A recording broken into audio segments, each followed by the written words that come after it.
Hello everyone, good morning and welcome to Adobe Live on this Monday morning, Monday afternoon, wherever you are joining us from. It is so lovely to have everyone here and to have you joining us on Adobe Live. My name is James Bonanno and it is a pleasure to be here to share some pro tips inside of Premiere Pro today. We have a very quick stream today, so I really want to hop right in and kick this thing off with a bang. Let me just get my screen looking good for everyone right here and see how we're doing today.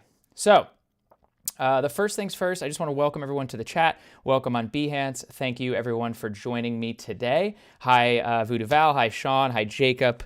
What's up everyone? It's nice to be back here again and be doing our thing here on Adobe Live. I'm very, very excited to get started. So again, let me just pull my things up here, do a little bit of housekeeping, make sure we are looking good on the stream, and I think we're good to go.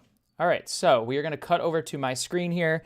Hopefully everyone can see this. We are inside of Lightroom. So today what we're primarily talking about is how to create a really compelling hyperlapse using Lightroom and Premiere Pro. There are a ton of different ways to do this. This is just one of my ways of actually creating something like this. So before we hop in, I just want to show you sort of what we're going to try to recreate here in the 20 minutes or 25 minutes that we have here on the stream. All right, and make sure that if you haven't subscribed to the Adobe Creative Cloud or the Adobe Live YouTube channel that you do so and follow along here in the stream on Behance. So I have Premiere pulled up. This is something that I've created and sort of nested over the course of the last couple days. So we're going to get to a few different parts today, but you can use this to, add these sort of tips into your workflow. So I'm going to play this back real quick, make this full screen so everyone can see it, and press play.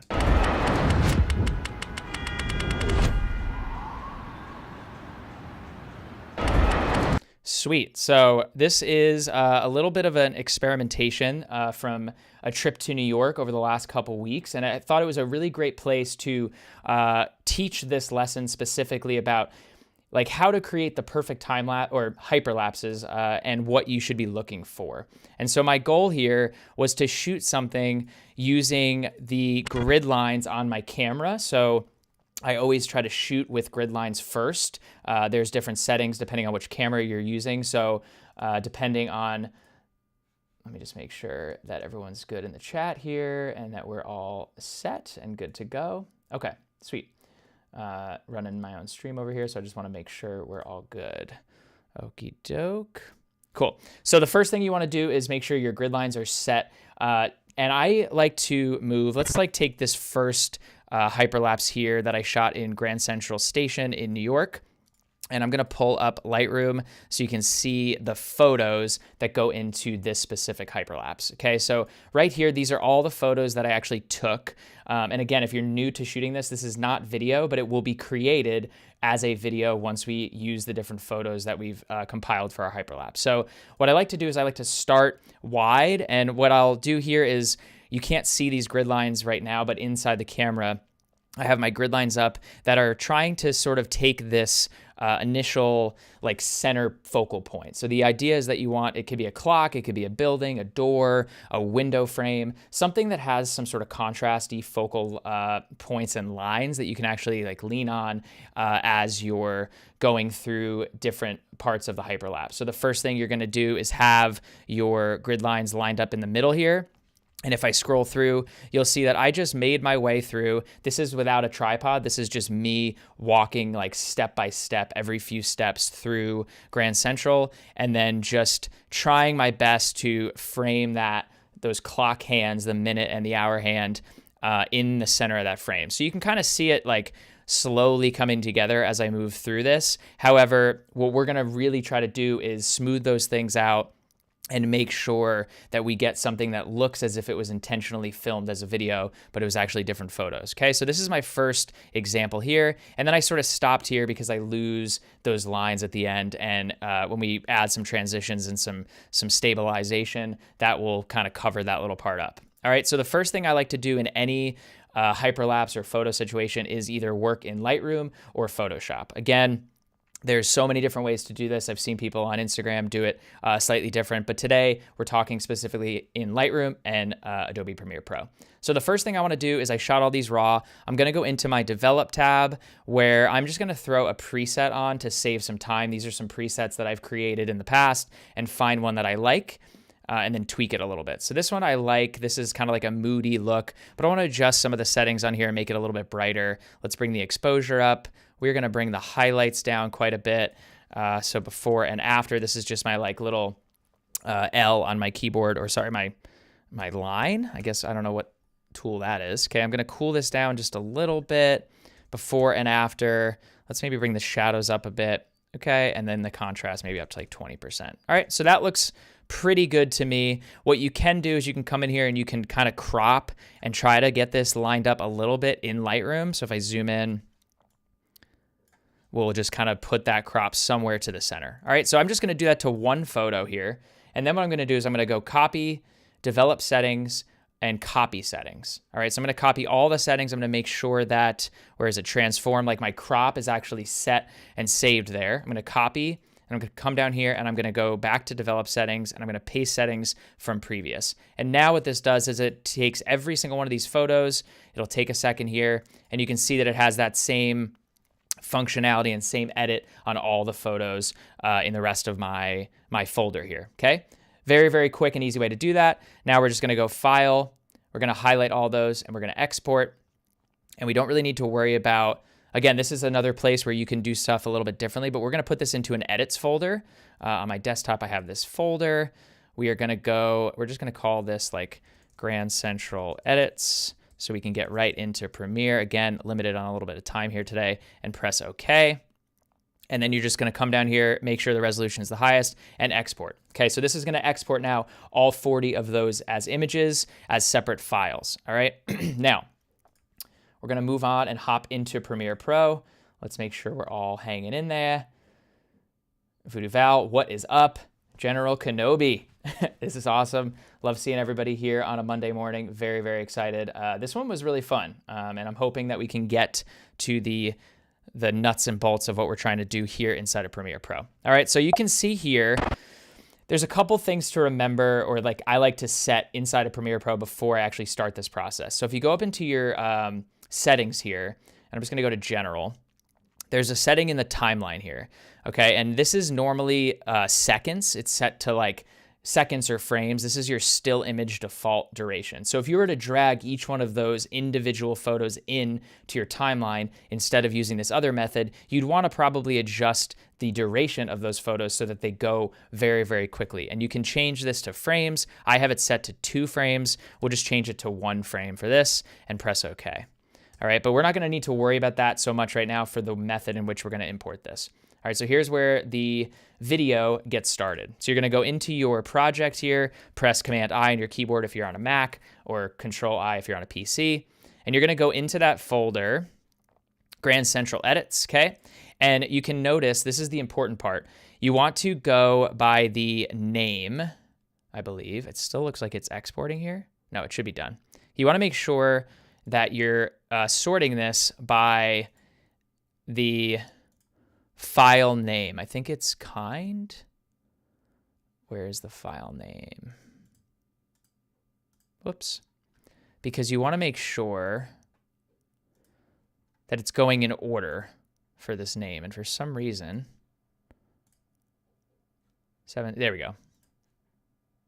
Cool. So you can see that we have 667, 668, 669, 67, and so on. And that's very important in creating this video when you bring it in. So what we're going to do is press Show Options. And below, you'll see that there's a little checked box called Image Sequence. So all you have to do is click this first image, and you have to make sure that you're going in chronological order for when you shot it, or this is going to sort of get messed up in Premiere, and it's not going to come in as a full video. All right, so the first thing I'm going to do, make sure those are in order. We have that.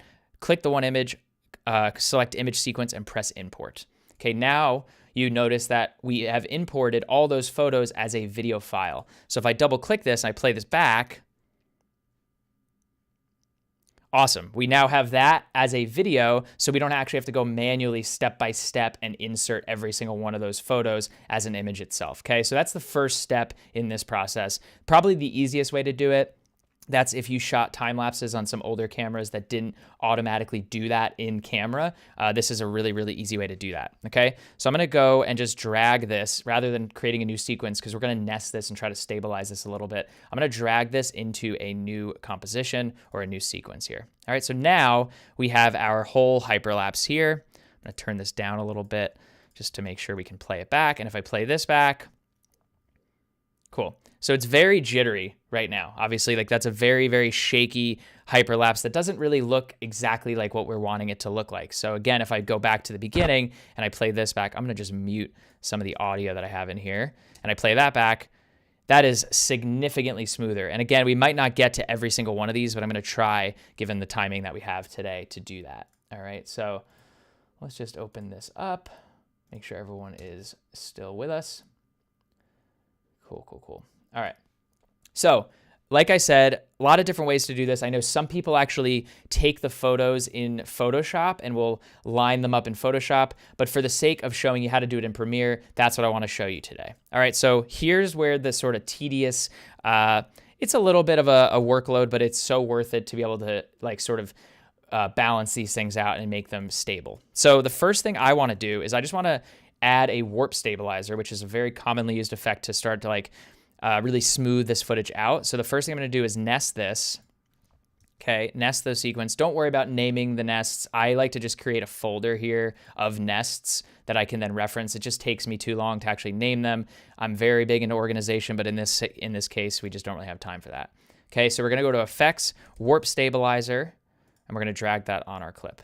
All right, so we're gonna let it do its thing. It's gonna take a few minutes here just to render out the stabilization of this right here. Okay, so while we're going through this, the reason I wanna nest it first before I actually go in and start to like use the grid lines to do that is it'll smooth it out a little bit or enough to where me trying to find that perfect balance is gonna be a lot more minor than it would if I went through and went frame by frame right now and then nested it and then warp stabilized it. So we're gonna try to see if this works. While this is loading, we're gonna go back here. And again, you'll see that I've nested these clips. If I double click them, they're nested a couple times, right? And so this is what we're gonna get to, is going sort of like that frame by frame mentality and trying to find that center point of the clock or whatever that focal length is that we're looking to do. Okay, so this is just about there. We're at about 55%.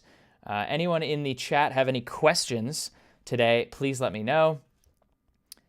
This is a really, really fun exercise to honestly just try with whatever, you know, with if you're shooting, you know, in a city, try this technique out, try to go outside. I think the most specific you can be with sort of your intentions of like the focal point that you're gonna actually be shooting, it helps. Using a tripod certainly helps too, because you're gonna have to do less work in post. But in this case, like I wanted to shoot something quickly, I wanted to try to get it finished, and I don't want people staring at me to think that I'm super, super weird as I do this. So this is my way of trying to fix it in post so people don't think I'm super weird.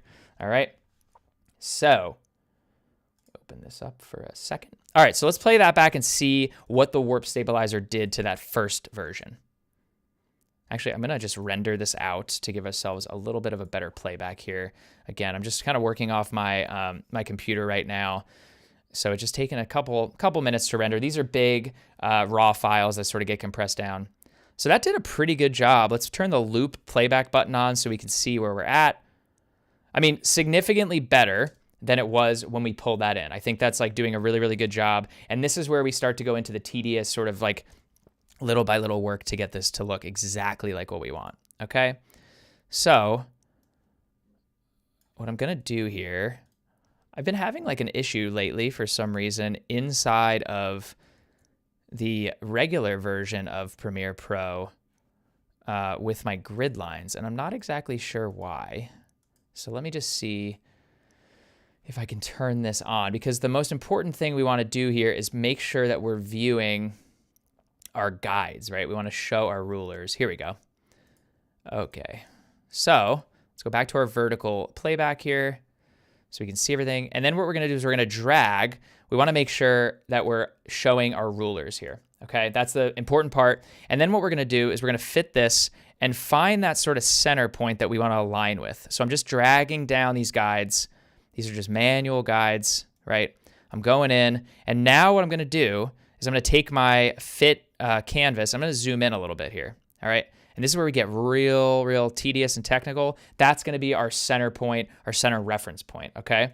So now what I'm gonna do is just go frame by frame. This isn't a very long video, so we could do it pretty quickly. And you can see that even just those 2 frames, we're getting a little bit of that jitter because we're still not right on that middle point, okay? So don't worry about the sizing just yet. Command K, that's my setting here. And I'm just gonna go into, actually, first thing we wanna do is actually re-nest this. Good point, James, because we have a warp stabilizer on that, and that's going to throw it off. So when all else fails, just keep nesting those clips. You're basically starting from scratch and creating a new canvas here. All right, so we're going to go Command K. That's my little shortcut for cutting. And then all we're going to do is just move this ever so slightly so we're fitting inside those grids. Again, coming through a little bit more, coming down here. This is where it just gets a little bit more tedious. Again, I'm going to try to fly through some of this so that you can kind of understand what we're doing here. Like I said, this is something that can either be done inside of Photoshop. I like doing it inside of Premiere just because everything's here. And truth be told, I'm not like the greatest person in Photoshop. My wife is really that expert in Pro. So I tend to like to just do this in here. And you can see like we're flying through this pretty quickly. And basically what we're trying to achieve is we're trying to achieve the look that we framed this deliberately in the exact center point. And so the reason I chose these specific subjects is because if you're shooting, let's say you're like, want to shoot a hyperlapse and you go find a cloud, okay? That cloud's going to keep moving. You're never going to have that same center point. Or you're shooting something that's constantly moving. You're never going to get this sort of look. What you want to try to achieve with this is finding a focal point that's consistent, that you can stay on one point throughout that entire movement. That's the huge key point there, okay? And you want to make sure that you're finding the center point on each of these, all right? So I'm going to do a couple more of these, fly through it, and I'll show you sort of how I adjust the next part. So this is all you're going to do basically inside of Premiere. You're going to first nest that clip after you've created the edit that you like. You can always add layers on top of this. You can add that scale. You can add a different kind of like zoom transition to it in between clips.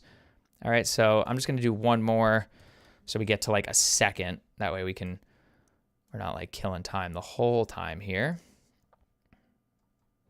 Okay, let's go one more. All right, and you can see like Warp Stabilizer did a pretty good job, honestly, with getting it relatively close inside of that. So this is basically us just like cleaning up what Warp Stabilizer didn't get, okay? And at this point, you know, now we're just like really doing like some micro tweaks here and trying to find that center point. Again, you can zoom in even further here, which sometimes I like to do to just really make sure we have the perfect focal point. Like here, you know, that was kind of off. And the closer we get, the more specific we can be with this right here. All right, so we're getting there. We're almost there. So I did a lot of this work up front for everyone. And again, like, please let me know in the comments, leave some comments on this video when it's on YouTube, because like I said, there are so many different ways to create a video like this. This is just one of the many ways to do it. And no matter which way you do it, they're all a little bit tedious depending on how you go about shooting the actual hyperlapse. Okay, so let's just stop there. Give ourselves a couple minutes. We're at basically almost a second. So I'm gonna zoom this out, just the in and out. We're gonna render this, and let's see if that made a difference in how much smoother it feels and became, okay? We'll let that render. And let's see if we're good to go. Awesome. Yeah, I mean, so that already looks significantly smoother. And as you can see, we're gonna zoom in just like a hair here. You can see that in doing that, we've now used those guides to stay right on that minute hand. And what I like to do is actually like re-nest this at a certain point and see if that helps. But let's see if we can, with a little more time, let's see if we can get that even better. All right. And I like just, if you've never been to Grand Central Station in New York, you should definitely go. Give this a shot. Try it. It's just such a cool place. And the nice thing about a place being that busy is no one really stares at you.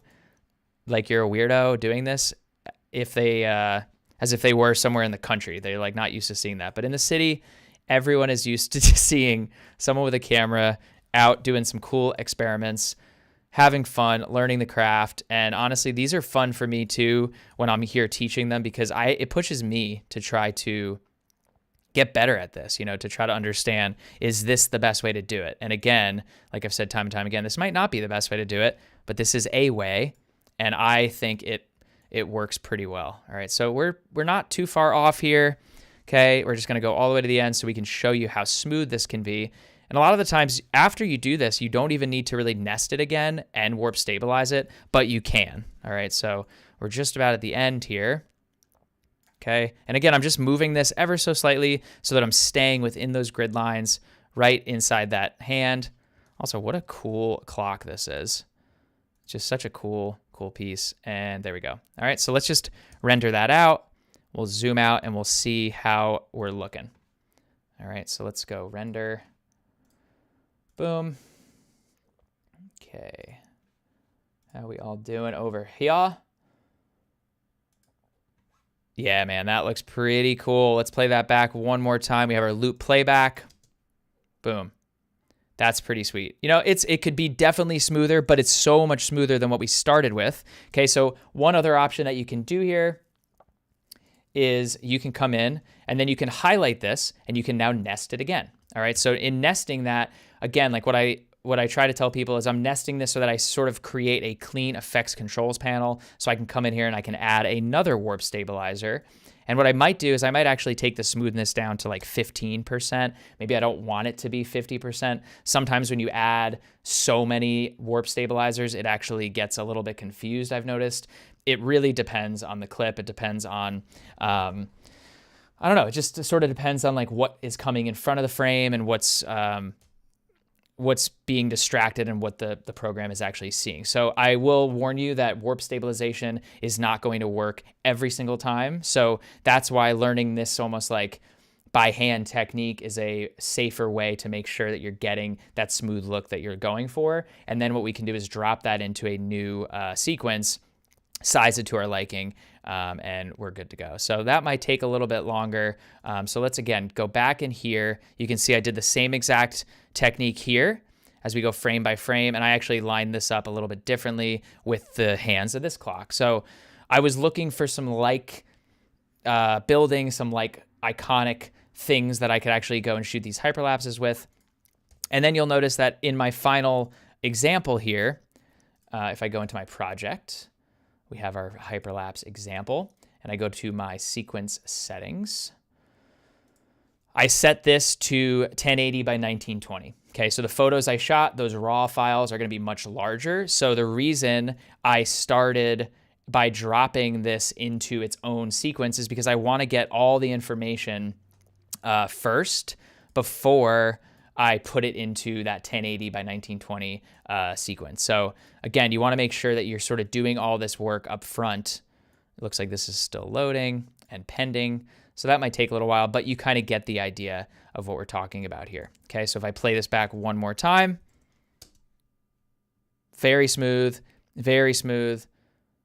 awesome. And then this one, unfortunately, we didn't get to, but again, the same principles existed here. So if I open up my Lightroom catalog right now, and I go to my photos, you can see how many photos I took just to get these hyperlapses. So for this one specifically, you know, my goal here was to basically create a point around this is Columbus Circle in New York, to create one point here around this little anchor, and then do the exact same thing as I go and move my body frame by frame, step by step around that one center point. And then we're using Premiere, we're using Lightroom, we're using the tools that we have in front of us to just smooth it out and make it that much more cinematic. Okay, so one last time before we wrap up here. And again, it is totally doable for anyone to try this, to kind of go out, experiment in your own city, in your own backyard, have fun with it. Again, like I said, this is just one specific method, how to do it. You can use Photoshop to really balance and get those grid lines exactly where you need them. I prefer Lightroom and into Premiere Pro. But yeah, I think that is probably gonna wrap it up for me here today. again, thank you for everyone that joined me on this this wonderful Monday morning, Monday afternoon, wherever you are joining us from. It is always a pleasure to be here on Adobe Live. Make sure to stick around after this stream. We have Taylor Johnson, amazing video editor, video creator, talking about storytelling and just how to create stories in your work. I will be hosting her very shortly. So if you've enjoyed seeing my face, it'll be even better to see her face. She's unbelievable video creator. And again, thank you to those that joined. Stick around, join the conversation over on Discord. I'm going to leave that link up here on the outro slide. And I will see everyone later on this week in the community. Happy editing, happy creating, everyone. Take care.